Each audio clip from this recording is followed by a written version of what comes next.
اعوذ باللہ من الشیطان الرجیم بسم اللہ الرحمن الرحیم الحمد للہ رب العالمین اللہم صلی علی محمد وعلی آل محمد اللہم فقہنا فی الدین۔ السلام علیکم۔ آج ہم سورۃ الفلق کے بارے میں پڑھتے ہیں کہ سورۃ الفلق کی ہماری زندگیوں میں کتنی زیادہ امپورٹنس ہے، کیونکہ اس کی یہ دو صورتیں ہیں، سورۃ الفلق اور سورۃ الناس۔ ان دو صورتوں کی احادیث میں بہت زیادہ فضیلت آئی ہے۔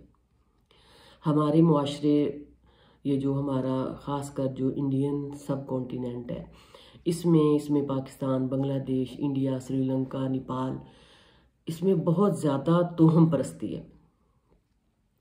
اور کسی بھی شخص کو کوئی بیماری شروع ہوتی ہے تو وہ بجائے اس کے کہ وہ کوئی اس کا میڈیکل ٹریٹمنٹ کروائے، وہ فوراً پیروں، فقیروں اور غلط قسم کے لوگوں کے ہاتھوں میں آ جاتا ہے، عاملوں کے ہاتھوں میں آ جاتا ہے۔ تو ہم چونکہ مسلمان ہیں، الحمدللہ، اور ہمارے پاس اس کا سب سے بہترین، سب سے پہلا اور سب سے آخری حل اللہ رب العزت کی عظیم کتاب قرآن پاک ہے، جو اللہ کا کلام ہے، جو اللہ کے نبی حضرت محمد صلی اللہ علیہ وآلہ وسلم پر نازل ہوا۔ اور جب بھی ہمیں کوئی بھی اس طرح کا مسئلہ پیش آئے تو بجائے اس کے کہ ہم کبھی ادھر کسی عامل کے پاس جائیں، کبھی کسی بزرگ کے پاس جائیں، تو کیوں نہ سب سے پہلے ہم اپنی اس عظیم و مقدس کتاب کو کھولیں اور کھول کے اس کو پڑھیں اور اس کو پڑھ کے اپنے اوپر دم کریں۔ کیونکہ حضرت محمد صلی اللہ علیہ وآلہ وسلم فرماتے ہیں، صحیح مسلم کی حدیث ہے کہ آج کی رات مجھ پر کچھ ایسی آیات نازل ہوئی ہیں جن کی مثل میں نے کبھی نہیں دیکھی۔ یہ فرما کر آپ صلی اللہ علیہ وآلہ وسلم نے یہ دونوں صورتیں پڑھیں۔ کون سی صورتیں؟ سورۃ الفلق اور سورۃ الناس۔ اور اس کے بعد ایک اور حدیث ہے جو ان دونوں صورتوں کی فضیلت میں ہے کہ ہم جگہ جگہ جاتے ہیں، تعویذ گلوں میں ڈالتے ہیں، کبھی کسی سے تعویذ لکھوا کے ڈالتے ہیں، کبھی کسی سے تعویذ لکھوا کے ڈالتے ہیں، تو کبھی کسی سے دم کرواتے ہیں۔ دم کروانے میں حرج کوئی نہیں ہے، لیکن اللہ تعالیٰ نے جب ہمیں الحمدللہ قرآن کی سمجھ دی ہے، ہم قرآن خود پڑھ سکتے ہیں، ہم الحمدللہ مسلمان ہیں، ہمارے ہاتھوں میں ایک عظیم کتاب ہے، بجائے اس کے کہ ہم اس عظیم کتاب کو درازوں میں سجا کے رکھیں، ہم اس کو اپنی سائڈ ٹیبل پہ رکھیں اور ہر وقت یہ ہمارے ہاتھوں میں ہو، اور ہم الحمدللہ اس کو پڑھیں اور اس کو پڑھ کے اپنے اوپر دم کریں۔ حضرت عائشہ فرماتی ہیں کہ اللہ کے نبی کی، حضرت محمد صلی اللہ علیہ وسلم کی یہ روٹین تھی کہ جب بھی ان کو کوئی تکلیف ہوتی تو وہ معوذتین پڑھتے، قل اعوذ برب الفلق، قل اعوذ برب الناس پڑھ کر اپنے جسم پر پھونک لیتے۔ لیکن جب آپ صلی اللہ علیہ وآلہ وسلم کی تکلیف زیادہ ہو جاتی تو میں یہ صورتیں پڑھ کر آپ صلی اللہ علیہ وآلہ وسلم کے ہاتھوں کو برکت کی امید سے آپ صلی اللہ علیہ وآلہ وسلم کے جسم پر پھینکتی۔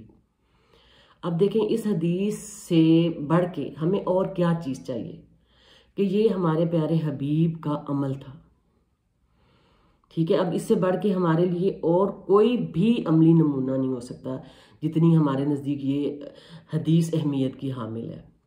تو ہم کیوں در در پہ جاتے ہیں، ہم کیوں آستانوں پہ، کیوں نذرانوں پہ ہم جاتے ہیں، کیوں ہم اپنے ہاتھوں میں یہ عظیم کلام پکڑ کر، کیوں ہم اس کو اپنے دل کی گہرائیوں سے کیوں نہیں پڑھتے اور اللہ سے گڑ گڑا کر کیوں نہیں مانگتے؟ وہ اللہ، وہ خالق، وہ مالک جس نے ہمیں پیدا کیا ہے، جس نے ہمیں بیماری دی ہے، جس نے ہمیں تکلیف دی ہے۔ قرآن کی بہت ساری آیات میں اللہ تعالیٰ فرماتا ہے کہ جب بھی انسان کو کوئی تکلیف آتی ہے تو اللہ تعالیٰ دینا چاہتا ہے تو اس کو کوئی نہیں ہٹا سکتا، اور جب انسان کو اللہ تعالیٰ کوئی خوشی دینا چاہتا ہے تو اس کو کوئی انسان نہیں ہٹا سکتا۔ تو جب ہر چیز ہم لوگ ہیں ہی اللہ کے اختیار میں، تو پھر ہم ادھر ادھر کیوں بھٹکتے ہیں؟ اس صورت میں ہم دیکھتے ہیں سب سے پہلے قل اعوذ برب الفلق، آپ کہہ دیجئے کہ میں صبح کے رب کی پناہ میں آتا ہوں۔ اب یہ اس کی امپورٹنس اتنی کیوں ہے یہ اب ہمیں پتہ چلے گا یہ سورت کا ترجمہ پڑھ کے اور اس کی تفسیر تھوڑی سی دیکھ کے. قل اعوذ برب الفلق کہ میں صبح کے رب کی پناہ میں آتا ہوں. کہ جب رب جو ہے رب کا میننگ بہت اپنے اندر معنی رکھتا ہے. رب صرف ایک پیدا کرنے والا نہیں ہے, رب ہمیں عدم سے وجود میں لانے والا ہے. جب ہم اس دنیا میں نہیں تھے تو ہمارے پیدا ہونے سے پہلے ہم کہاں تھے؟ عدم میں تھے, کوئی پتہ نہیں تھا ہمیں. عدم سے ہمیں وجود بخشا اور ہم اس دنیا میں آئے. پھر ہمیں اس نے پیدا کیا, پیدا کرنے کے بعد اس نے ہماری پرورش کی, اس نے ہمیں جوان کیا. جوان ہونے کے بعد اس نے ہمیں یوں ہی نہیں چھوڑ دیا, اس نے ہماری پوری جو زندگی کی پلاننگ ہے اس کی پوری اس کی تدبیر کی, اس کو پورا پلان کیا کہ ہم نے کس طرح زندگی گزارنی ہے. اور اس کے بعد پھر ہماری جو موت ہے اس کا بھی ٹھکانہ اللہ کے علاوہ کسی کو معلوم نہیں ہے کہ ہم نے کہاں مرنا ہے, کس جگہ مرنا ہے اور کہاں ہماری قبر بننی ہے.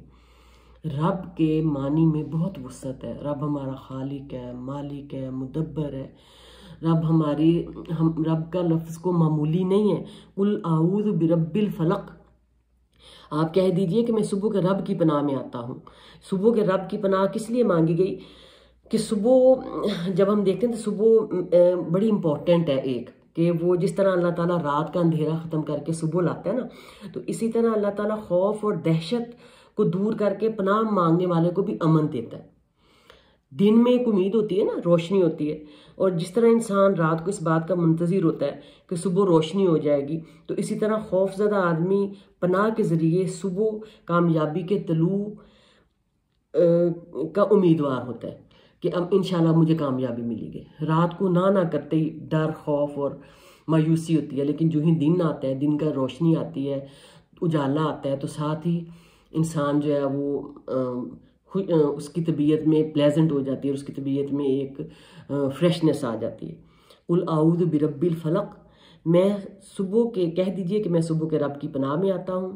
من شر ما خلق, ہر اس چیز کے شر سے جو اس نے پیدا کی ہے. اب یہ ساری مخلوقات اللہ تعالیٰ کی ہیں, اس میں سے بہت ساری چیزیں ایسی ہیں جو کہ خاص کر ان میں شیطان, اس کی ذریت یعنی اس کی اولاد, اور بہت سارے ہر جہنم اور ہر اس چیز سے پناہ جس سے انسان کو نقصان پہنچ سکتا ہے. یہ عام ہے کہ ہر اس چیز کے شر سے جو اس نے پیدا کی ہے, یعنی اللہ نے پیدا تو بہت ساری چیزیں کی ہیں, لیکن کچھ ایسی چیزیں ہیں جو کہ ہمارے لیے شر لے کے آتی ہیں. تو کیا قرآن کی آیت کیا بتا رہی ہے؟ من شر ما خلق, ہر اس چیز کے شر سے جو اس نے پیدا کی ہے. وَمِن شَرِّ غَاسِقٍ إِذَا وَقَبَ, اور اندھیری رات کی تاریکی کے شر سے جب اس کا اندھیرا پھیل جائے. یہ بہت ہی ایک آج کے دور کے لیے یہ بہت امپورٹنٹ آیت ہے کہ اندھیری رات کی تاریکی, یعنی رات جب جتنی زیادہ گہری ہوتی جاتی ہے اتنا اس کا شر بڑھتا جاتا ہے. کیوں بڑھتا جاتا ہے؟ کہ رات کے اندھیرے میں خطرناک درندے جو ہیں وہ نکلتے ہیں, موذی جانور اپنے بلوں سے نکلتے ہیں, اسی طرح جرائم پیشہ افراد جو ہے وہ اپنے جو غلط ارادے ہیں, جو غلط کام ہیں, ان کو عملی جامہ پہنانے کے لیے وہ بھی رات کو ہی نکلتے ہیں. تو ان الفاظ کے ذریعے ان تمام چیزوں سے پناہ طلب کی گئی ہے, یعنی رات جب گہری ہو جائے. لیکن ہمارا آج کل کا معمول کیا ہے؟ ہمارا آج کل کا معمول یہ ہے کہ ہم جو ہی رات ہوتی ہے ہماری تمام کی تمام ایکٹیویٹیز جو ہے وہ دوبارہ سے شروع ہو جاتی ہیں, اور ہم دوبارہ سے ہم ٹیون ہو جاتے ہیں, اور ہماری راتیں جو ہیں وہ دن بن گئے اور ہمارے دن جو ہے وہ راتیں بن گئی ہیں, جو کہ ایک مسلمان امت کے لیے بہت ہی خطرناک بات ہے. اللہ تعالیٰ نے رات جو ہے وہ آرام کرنے کے لیے بنائی ہے, دن جو ہے وہ کام کرنے کے لیے بنایا, کیونکہ رات میں مغرب کے بعد جو ہے وہ شیطان بھی چھوڑ دیے جاتے ہیں, کھلے چھوڑ دیے جاتے ہیں, اور شیطان جو انسانوں میں بھی شیطان کے چیلے ہیں, کیونکہ ہر انسان کے ساتھ ایک شیطان لگا ہوا, وہ بھی کھول دیے جاتے ہیں. وہ بھی یعنی جو جرائم پیشہ, چور, قاتل, ڈاکو, وہ شیطان کے چیلے ہیں نا, تو وہ بھی کھول دیے جاتے ہیں. تو وہ بھی اسی ٹائم اپنا کام کرتے ہیں. تو ہمیں رات کے وقت اپنے گھروں میں محفوظ رہنا چاہیے. اور یہاں اس صورت میں وَمِن شَرِّ غَاسِقٍ إِذَا وَقَبَ, اندھیری رات کی تاریکی کے شر سے پناہ طلب کی گئی ہے۔ جب اندھیرا چھا جائے کوشش کیا کریں کہ رات میں باہر مت نکلیں، کم سے کم نکلیں اور سارے کام دن میں نپٹا کے، اور دیکھیں نا یہ جو جادو، کالا جادو اور یہ جو نقصان اور پریشانیاں اور ڈاکے یہ زیادہ رات کو ہوتے ہیں نا، تو کوشش کیا کریں کہ دن میں سارے کام نپٹائیں اور رات کو مکمل گھر میں آ کے سکون کی نیند سوئیں۔ وَمِن شَرِّ النَّفَّاثَاتِ فِي الْعُقَدِ، اور گرہ لگا کر ان میں پھونکنے والیوں کے شر سے بھی۔ اب یہ بھی بہت امپورٹنٹ ایک بات یہاں کی گئی ہے کہ جادو کرنے والے نفس، یہاں جو منس کا صیغہ ہے تو یہ نفس کے لیے آیا ہے، نفس میں مرد اور عورت دونوں مراد ہیں۔ جادو کرنے والے جو عورت اور مرد ہیں وہ دونوں اس قدر ڈینجرس ہیں کہ وہ کیا کرتے ہیں کہ وہ گرہوں میں پھونکتے ہیں۔ اس سے مراد کالا جادو ہے، کالا عمل ہے، اور وہ مرد اور عورت ہیں جو کالا جادو کرتے ہیں۔ اور اس میں جادوگروں کی شرارت سے پناہ مانگی گئی ہے۔ وہ جادوگر جو پڑھ کر پھونک مارتے ہیں اور گرہ لگاتے جاتے ہیں، عام طور پر جس پر جادو کرنا ہو اس کے بال یا کوئی اور چیز حاصل کر کے اس پر یہ عمل کیا جاتا ہے۔ تو یہ اس میں بھی بڑا دھیان رکھنے کی ضرورت ہے کہ اور گرہ لگا کر ان میں پھونکنے والیوں کے شر سے کہ اپنے آپ کو دھیان میں رکھیں، اپنی حفاظت کریں۔ وَمِن شَرِّ حَاسِدٍ إِذَا حَسَدَ، اور حسد کرنے والے کی برائی سے بھی جب وہ حسد کرنے لگے۔ حسد ایک بہت ہی ایک بری خصلت ہے جو اگر ہر انسان کے اندر موجود ہے، جو شخص بھی یہ کہتا ہے نا کہ میرے اندر یا کسی دوسرے کے اندر حسد نہیں ہے تو وہ غلط کہتا ہے۔ حسد اور تقوی اسی چیز کا نام ہے کہ ہم نے اپنے یہ روحانی بیماری ہیں انسان کی، حسد، بغض، کینہ، ان سے اپنے آپ کو بچانا ہے۔ اور یہ حسد، بغض، کینہ اس کی کیٹیگریز ہیں، کسی میں زیادہ ہے کسی میں کم ہے۔ اب حسد کی کسی میں بہت زیادہ حسد ہے، اور حسد کیا ہے؟ حسد یہ ہوتا ہے کہ کاش یہ جو چیز ہے کسی ایک شخص کو، بندے کو، ہم اس کو دیکھ کے یا سوچ کے کہتے ہیں کہ کاش یہ چیز جو اس کے پاس ہے یہ اس سے چھن کر میرے پاس آ جائے۔ یہ حسد ہے۔ اللہ سے ہم دعا مانگ سکتے ہیں نا، اللہ سے ہم دعا مانگ سکتے ہیں کہ اللہ تعالیٰ اگر آپ نے اس کو یہ نعمت دی ہے تو اللہ تعالیٰ آپ مجھے بھی دے سکتے ہیں، آپ کے خزانوں میں کون سی کمی ہے؟ تو ہم یہ کیوں کوشش کرتے ہیں کہ اس سے چھن کے میرے پاس آ جائے؟ تو حسد سے بچیں اور حاسد سے بہت بچیں۔ وَمِن شَرِّ حَاسِدٍ إِذَا حَسَدَ، اور حسد کرنے والے کی برائی سے بھی جب وہ حسد کرنے لگے۔ یہ صورت جو ہے وہ اتنی امپورٹنٹ ہے کہ صحیح بخاری کی ایک حدیث ہے، اس کے مطابق یہ ہے کہ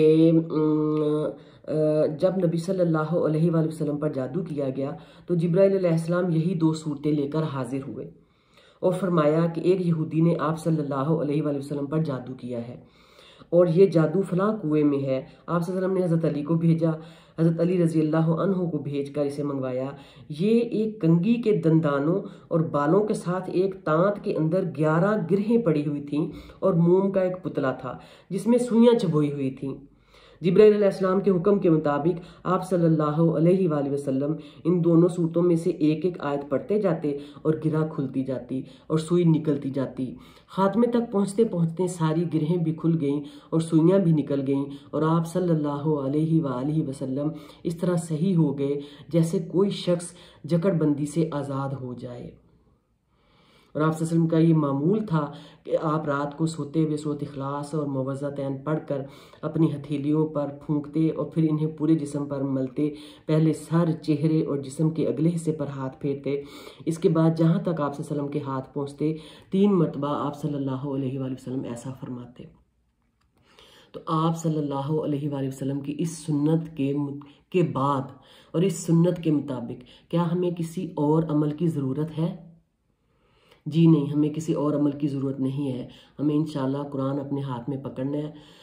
اول تو موسٹلی بہت سارے لوگوں کو یہ صورت آتی ہے اور قرآن اپنے ہاتھ میں پکڑنا ہے اور نبی پاک صلی اللہ علیہ وسلم کی سنت کے مطابق یہ عمل کر کے اپنے اوپر دم کرنا ہے اور پھونک مارنی ہے۔